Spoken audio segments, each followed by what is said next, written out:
जय माता दोस्तों, बुलांक 4 और 8 वाले जातक क्या होते हैं कि इन दोनों का जीवन लगभग एक जैसा ही होता है। दोनों का कॉम्बिनेशन भी बहुत अच्छा होता है। तो दोनों को ही अपने जीवन के अंदर संघर्ष बहुत ज़्यादा करना पड़ता है। यानी या कुछ भी अपने जीवन में अचीव करते हैं तो सिर्फ अपनी मेहनत के बलबूते पे कर पाते हैं। तो इनको और मूलांक वाली जात कौन जाता है, इनको अपने जीवन में मेहनत भी करनी पड़ती है।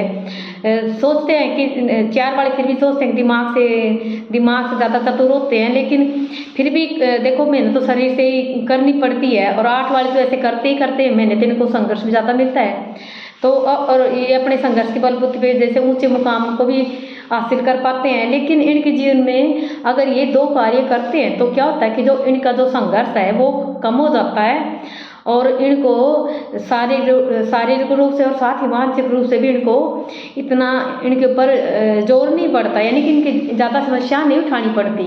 तो ऐसे में क्या करें, इनके लिए सिर्फ 2 उपाय हैं जिनके करने से इनका जीवन है जो सरल बन जाता है, इतना संघर्ष में नहीं रहता, इनको इतनी परेशानी का सामना नहीं करना पड़ता। वो क्या क्या कार्य है, 2 कार्य है।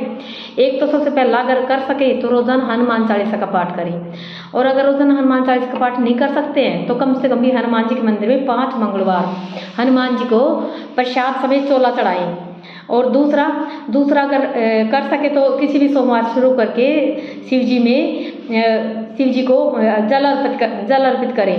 और अगर ऐसा नहीं कर सकते हैं, रोजाना जल अर्पित नहीं कर सकते हैं, तो कम से कम भी महीने में 1 बार ये शिव मंदिर में रुद्राभिषेक करवा सकते हैं। तो इनके करने से अगर 1 महीने में नहीं हो तो कम से कम 2 महीने में तो जरूर भी 1 रुद्राभिषेक जरूर भी करवाएं।